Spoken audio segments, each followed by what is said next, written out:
Good afternoon, everyone. My name is Mark Platten. I am the Teller County Extension Director, and today we'll be talking about preparing your home for wildfire. Some of my other cohorts have talked about some of the landscaping, the defensible space, and so forth with that. I'm going to be focusing more on the home. So let's jump in here and talk about what that might look like. So we're going to be looking at what factors might be determining wildfire behavior and kind of which one we're going to be focusing on that really relates to your home, and then how to prepare your home for the wildfire situations that may or may not come. And finally, we're going to look at the evacuation of pets, because part of what we do in Extension is looking at our county animal response teams, or CARTs, and considering how or planning for moving your pets out in case of an emergency. So my interaction with major wildfires, there are actually three of them since I've been here in Colorado. The Hayman fire of 2002, which up until just a couple of years ago was the largest fire in history, covered 138,000 acres, 600 structures were lost, and approximately 133 homes out of that. So the Waldo Canyon fire of 2012 is the fire that covered a little over 18,000 acres, and 346 homes were lost on the western flank of Colorado Springs. At the time, it was the most expensive as far as damages from a wildfire in Colorado history. Unfortunately, that was broken in 2013 by the Black Forest fire, also in Colorado Springs, this time on the eastern side, northeastern side actually. A little over 14,000 acres covered in that, and 509 homes lost. And since then, as we know, there's been several little fires that have gone past these as far as numbers go. I just want to focus a few seconds on talking about what defensible space is and isn't. And so most times when we think this thing called defensible space, if we do the work around our property and our homes, then we're guaranteed to be protected. And that is absolutely not the case. And again, I'm sure some of my other cohorts have brought this up. I did want to cover this. It is not a guarantee. It's just that it gives you a better opportunity of making it through a wildfire. There are three factors that determine wildfire behavior: fuels, weather, and topography. We really can't do anything about the weather or topography, so that really limits us to the fuels, and that's what we'll be focusing on and around your home, and specifically on your home itself, in the next part of this conversation here. So this is what we call the home ignition zone, and two factors have emerged as the primary determinants of a home's ability to survive a wildfire. One, the quality of the defensible space. So that's kind of on the exterior of the home, the range that we talk about, and again, in some of these other lessons about what defensible space is, how far out it is, three different zones, zone 1, 2, and 3. The second is a structure's ignitability. So to protect your home from wildfire, the primary goal is to reduce or eliminate fuels and ignition sources within this home ignition zone. And that's what we'll be focusing on from here on out. So these are the different areas that we can think about. So we've done all this exterior, taking the trees and materials away from the home so we don't have ladder fuels going up to the homes. We talk a lot about cleaning up our forested areas, making sure we've got the grasses and stuff and forbs mowed down, making sure we've got trees limbed up so they don't create that ladder fuel.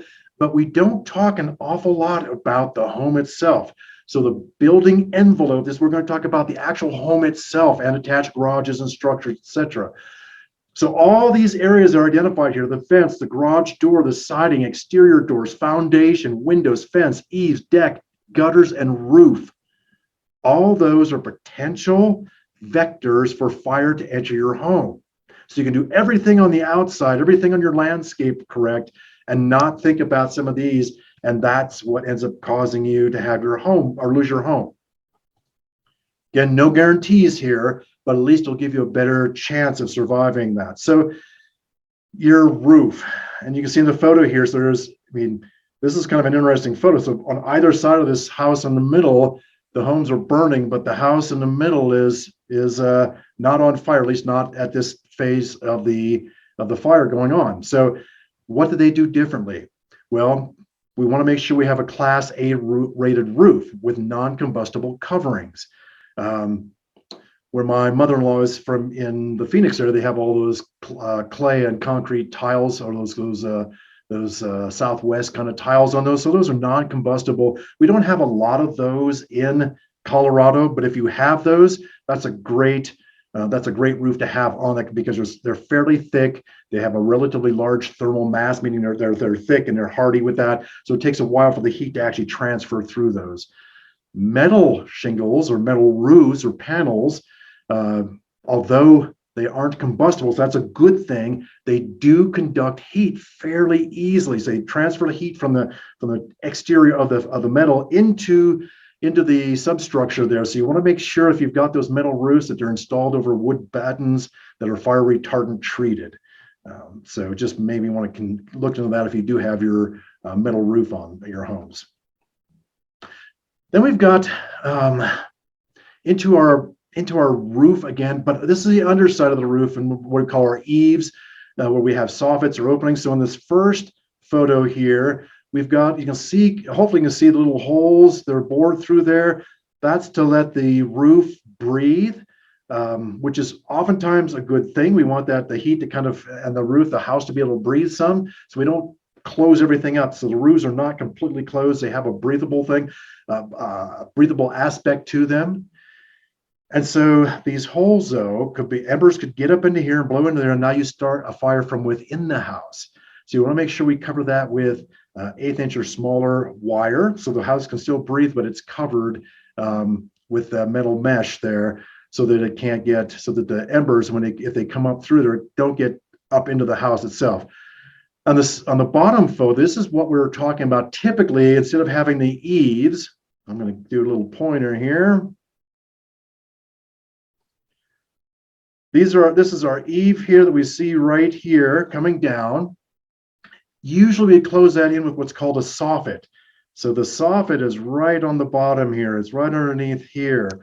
And that soffit can go can go in alignment parallel with the roof angle, or it can go horizontal, so it creates a 90-degree angle against the house there. It is preferred to have the 90-degree angle, so that when the embers, if they come at your house that way, they don't get caught up in your roof line. So because when you have that pointed edge there, it's going to catch in there much easily. If it's a 90-degree angle here, hopefully what happens is you can see in that bottom photo that it kicks it out back, blows up against it and it kicks it back out across that edge.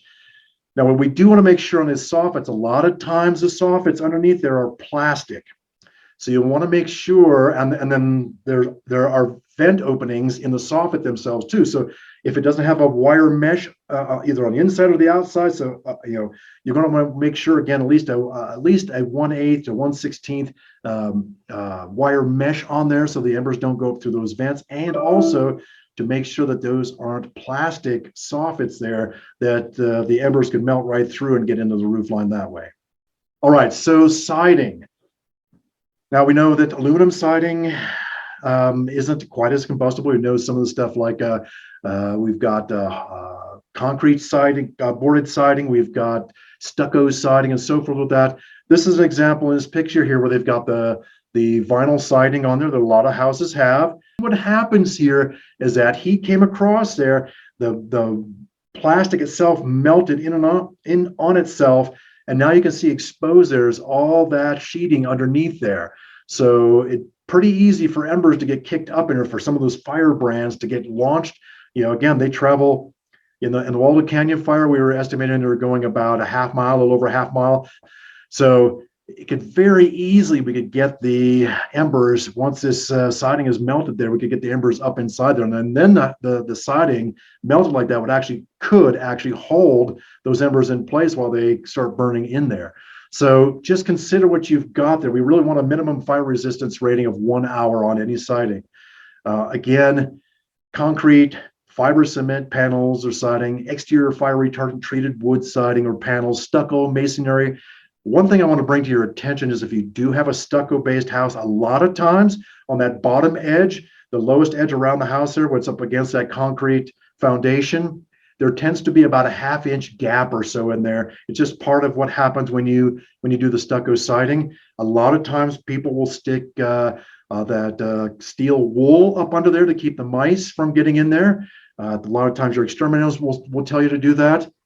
which definitely keeps the mice out. But the problem is, if you've ever lit a steel wool, done some of those experiments where you light steel wool on fire, it kind of goes all across that steel wool. It's a great vector again for conducting fire. So if you get some embers up against that siding there, up against that steel wool behind the stucco, that can be another vector for getting that fire in your home. So you probably want to pull, if you have that. If you don't have anything in there, that's great. You're going to want to seal it up with something that's a fire retardant, not a steel wool with that. And if you do have that steel wool, you want to take that out and fill that gap in with, again, fire retardant caulking. All right, so vents. This is one thing that we oftentimes forget about when we're doing everything on our house. We think about, removing needles. We think about some other things, but we don't think about our vents, including what could be the attic vents, dryer vents, under eave vents. You see in the bottom right-hand photo here. We again want to make sure we've got that 1-inch mesh or smaller steel mesh on those, so that again they don't draw those embers in. These are really easy ways for embers to get into your house that we don't think about typically. So make sure that you have that. This one's kind of wordy on this one, but I do want to have you look at the doors themselves and think about how winds are blowing against there, where your embers might get stuck, against your door in the around the door casing, the door jamb, at the threshold area. Where might things get lodged? Do you have something that would be really easy for an ember to sit on or up against as the wind's kind of blowing into that? So just look at that and think about that. Our doors tend to be thinner than the exterior walls of our home, and oftentimes not fire rated. So they tend to be one of those entry points for fire that could be a little more extreme, or a little bit easier for the fire to get through than your siding, let's say, from our last example. Also, many of our exterior doors, especially front doors, have a glass of some kind in it for an artistic, a more kind of aesthetic look to them. That could create again, as we mentioned on some of the other things that it can actually heat up and crack those windows or break those windows. We'll talk about that in a subsequent thing too. So it'd be nice if they're tempered. That would help protect against the shattering of glass there. But again, if you can imagine that glass breaking, you're going to possibly have the opportunity for embers to move directly into your home. The garage doors are kind of the same thing. I think the garage is oftentimes one of the last things we think about, that we think, oh, it's a steel door, it's all good, I'm golden with this. Oftentimes, if you can get them whether they're insulated or not, made out of wood, made out of metal, you want to make sure, if you can, to have insulated garage doors, and then the molding around the doors to make sure that also has that 1 hour fire tested survivability with that. Because again, usually those garage doors sit back in about 1 foot, and so you think about the wind blowing stuff against there. You're going to want to clean your leaves and everything out of there, so that if embers do come, that they're not sitting against there and causing a fire and burning directly against your jamb there. And fences. This is, again, I keep saying this is one of those things we forget about, but oftentimes it is because we don't think that fences can be vectors or have any bearing on burning our home or catching our homes on fire. But we've seen over and over again in all these large fires that you can see the upper right-hand photo there, that these wooden fences, whether it's the wooden picket fences or the split rail fences, they tend to sit there for decades and get really dry and really, especially your cedar ones, but all of them, they get very, very dry. So if you get some embers that catch them on fire and they start and they're dry, they're just going to burn. So they can, and if it's attached to your home, a lot of times our fences will go right up to our home, right, to keep our animals in, for privacy, whatever it may be. But we have the fences, especially the wooden ones, that go directly up to our home. So that creates, again, that vector for fire to catch your home on fire. And so our suggestion is that you can have that wooden fences and so forth, but within the last 8 or 10 feet of your home there, make it a metal to wrap it in metal, chain link, some really creative. I've seen some really creative metal artistic doors or wrought iron that go right up against the house, so that you don't have that direct wood to home kind of fire issue. So think about this. And same on the very bottom right-hand corner, you'll see where we've got oftentimes people will try to put some gaps between them. Well, it's where leaves gather and stuff like that. You don't want to keep that stuff cleared out. It also is a great place for fire embers to blow through and kind of just sit there, and which will then again, or could catch your fence on fire, then make it head right towards your home. So think about this thing as this process of your whole property. That center photo where you can see a kind of melted plastic fence, not nearly as big of an issue. It's not actually melting. It's not going to catch your home on fire with that plastic, but it'd be great if it had some fire retardant ability to it, so that it wouldn't melt or wouldn't conduct that heat directly against your home if that's abutted to your structure. Decks. This is actually tends to be one of the primary areas in wildfires where homes will actually start on fire. Mainly because we don't think about what's underneath our decks. A lot of our decks are exposed, and so we get leaves, we get all kinds of branches, we get everything stuffed up under there. And sometimes, you've only got a crawl space area of maybe a few inches, and so it becomes a pain to get all that stuff out. So we just ignore it or don't get it. It's also becomes an issue for pack rats and so forth here. So our suggestion is you clean all of that stuff out and wrap your deck in fire-resistant material. It could be a steel mesh. Again, that 1/8 to 1/16 inch meshing around that. It's not quite as aesthetically pleasing, so you may want to choose to go with some a little bit higher end fire-resistant enclosures there that prevent those fire embers from getting underneath. So now that you've done your deck this way, you've done a great job of protecting it. What do we do oftentimes? Well, we stack it full of wood or other things that are great fire starters right there.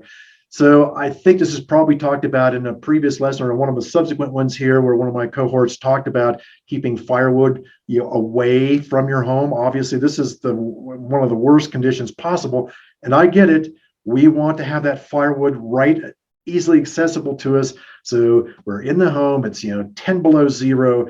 It's running out of wood. We don't want to have to bundle ourselves up and go hike in 100 feet into our property through the snow to carry that wood in.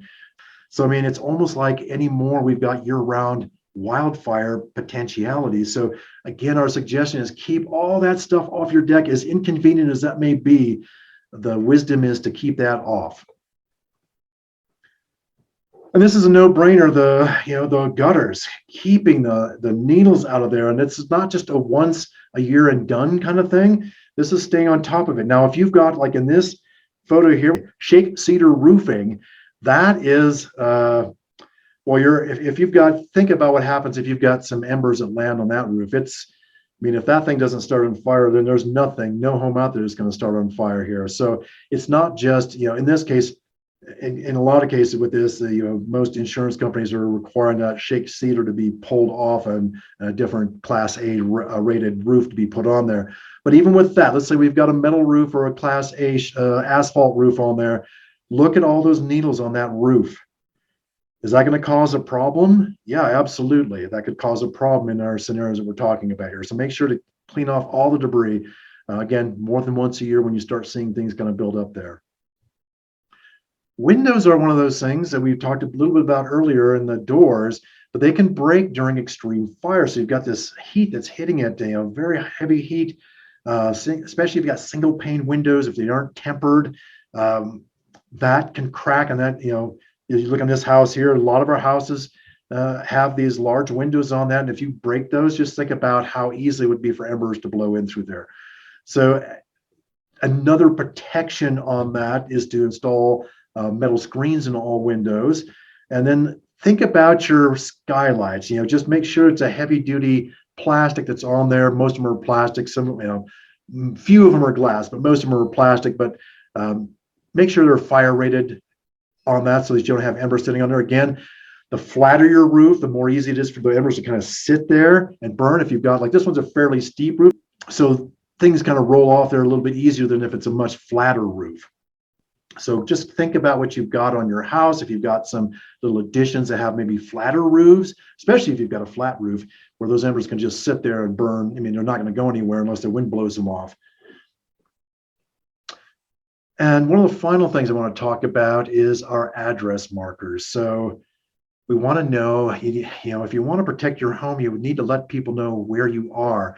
So this is our suggestion here. These green back with white reflective letters mounted on a metal T-post again, so the post isn't going to burn, so people know where your property is. This could be important also when we get into our animal rescue kind of situations from our county animal response teams. If we have to go find animals, it's nice to be able to know, oh, we're at the right address here. So again, at the head of your drive and on your house, we know exactly what's there. So speaking of animals, we know that our pets in many cases are our family members for us. They're as important as our children. And I joke sometimes even more important, but they're incredibly important to us. So we've had people lose their lives because they couldn't find their animals, or they would be away from their home and get the emergency message and somehow get in, and because they wanted to save their animals, and unfortunately would perish because they couldn't get their animals out in time. So this is really important to think about prior to any situation happening. Do you have appropriate collars, or I'm talking about for dogs and cats and so forth? But I'm also talking about for your larger animals, like many people have horses. So have they ever been on a trailer? So you've got the horse at your property, but have they ever been on a trailer? Do you have access to a trailer? Do you have resources set in place so that if in case there is any evacuation resource, that, hey, your neighbor isn't the one that you're relying on because they're going to be getting their animals out? If you have to leave your home, one of the best ways of letting us know, when I say we, it's a county animal response team, is to put something on your door letting us know there's 2 cats in here. They tend to hide over here. 2 cats, 1 dog, here's their names, here's what their colors are. So that when you leave, that gives us an opportunity to know what to expect in those houses. You call us up and say, we've got some animals here, cool, let me check them out. And then just like we say, plan for us for an emergency, do you have an emergency disaster pet kit, kind of like a ready-go bag with your pet information and supplies and stuff in there? Food, water. Food and water aren't quite as bad hopefully you're going to evacuate to a place where you can get some of that, but medications, medical history, vet information, those things may be critical for some of your animals. So think about that, my friends. And finally, let's talk about us. Do you have a first aid kit, flashlights? Again, do you have a to-go bag? Do you have these things put together so that you can just grab and go with it? Where are your critical records? The things that you want to make sure that no matter what, that you have in case a fire moves through, unless you've got a nice fireproof safe and you don't have to worry about that stuff. But think about that. What about prescription medications that you might not be able to get very readily once you're evacuated? And some cash, and as I mentioned, importantly, family documents, bank records, etc. with that. And then if you have to be put off, sometimes you have to be in some of these, FEMA emergency centers where you're on cots and stuff. So think about sleeping bags and extra clothing, maybe a little extra snacks and stuff if you've got kids and for yourself and so forth like that.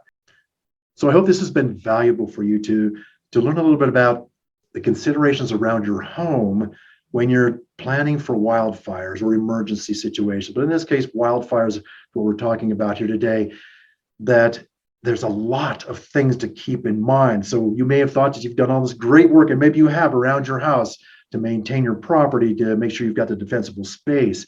And now we're inviting you to go a step deeper and further and really think about how the winds move in your area, where the premier winds come from, where they might get the embers, if they're blowing there, might get lodged in different areas, putting up some of the screening, redoing some things that if it's not as fire averse as it could be, you may choose to do that. So thank you so much again. I hope this helps. I hope you learned something through this particular webinar, and I look forward to seeing you all in the future. Thanks so much. Bye-bye.